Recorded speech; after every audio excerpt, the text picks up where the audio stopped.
উদ্বোধনী অনুষ্ঠানে প্রধান অতিথি আসন অলঙ্কৃত করেছেন গণপ্রজাতন্ত্রী বাংলাদেশ সরকারের মাননীয় পররাষ্ট্র প্রতিমন্ত্রী জনাব সাবা উমায়ের ইসলাম। বিশেষ অতিথি হিসেবে উপস্থিত আছেন ফরিদপুর জেলার সুযোগ্য জেলা প্রশাসক অভিজ্ঞ জেলা ম্যাজিস্ট্রেট জনাব মাঝারুল ইসলাম। আরও উপস্থিত আছেন ফরিদপুর জেলার পুলিশ সুপার মহোদয় জনাব শাহরিয়ার মোহাম্মদ মিয়াজি মহোদয়। উপস্থিত আছেন সরকারি দলের রাজনৈতিক নেতৃবৃন্দ, মৎস্য চাষী, মৎস্য উদ্যোক্তা এবং গণমাধ্যম কর্মী। সকলকে আমার সালাম এবং শুভেচ্ছা। প্রথমে আন্তরিক ধন্যবাদ এবং কৃতজ্ঞতা জানাতে চাই উপজেলা মৎস্য অফিস কর্তৃক আয়োজিত আজকের এই বর্ণাঢ্য শোভাযাত্রা এবং এই জাতীয় মৎস্য সপ্তাহ উপলক্ষে বর্ণাঢ্য এবং বর্ণিল উদ্বোধনী অনুষ্ঠানের আয়োজনের সাথে যারা সংশ্লিষ্ট ছিলেন সকলকে আমার আন্তরিক ধন্যবাদ এবং কৃতজ্ঞতা জানাচ্ছি।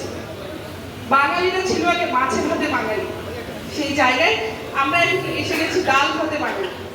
তো এই যে আমাদের পুরনো ঐতিহ্য, এই পুরনো ঐতিহ্য ফিরিয়ে আনতে এবং আমিষের চাহিদা পূরণ করতে মাছ চাষের বিপ্লব আনার কোনো বিকল্প নেই। আমি এখানে যারা মৎস্য চাষী এবং উদ্যোক্তা রয়েছে এই জাতীয় মৎস্য সপ্তাহ উপলক্ষে আপনাদেরকে অভিনন্দন এবং কৃতজ্ঞতা প্রকাশ করতে চাই, কেননা আপনারা আছেন বলে আমরা এখন পর্যন্ত মাছের যে চাহিদা সেটা পূরণ করতে পারছি। তবে আমরা যখন কথা বলছিলাম যে মাছের যে প্রাকৃতিক উৎপাদন এবং যে প্রাপ্যতা সেটা দিনকে দিন কমে যাচ্ছে, সেটার জন্য আমাদেরকে অন্তত বৈজ্ঞানিক পদ্ধতিতে এবং যুগোপযোগী পদ্ধতিতে প্রাকৃতিক মাছের যে প্রজনন ক্ষেত্র তা সংরক্ষণ করতে হবে এবং সারা দেশের যে মৎস্য চাহিদা সেটা পূরণের জন্য উদ্যোগ গ্রহণ করতে হবে এবং এই ঐতিহ্যকে ব্যবহার করে আমরা যাতে রপ্তানি খাতে নতুন দরজা খুলতে পারি সেই জন্য আমাদের একত্রে কাজ করতে হবে।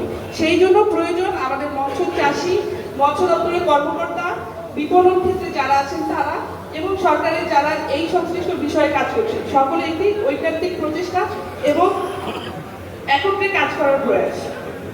আমি এখানে বেশি কিছু বলতে চাই না, ইতিমধ্যেই কি কি প্রয়োজন এবং আমাদের মৎস্য ক্ষেত্র কোন দিকে যাচ্ছে সেই নিয়ে আমাদের মৎস্য কর্মকর্তা একটি শুভেচ্ছা বক্তব্য রেখেছি, আপনারা জেনেছেন। আমরা এখানে মৎস্য চাষী বক্তব্য শুনেছি এবং এখানে যারা রাজনৈতিক নেতৃবৃন্দ আছে নগরকান্দার প্রেক্ষাপট তুলে ধরেছেন।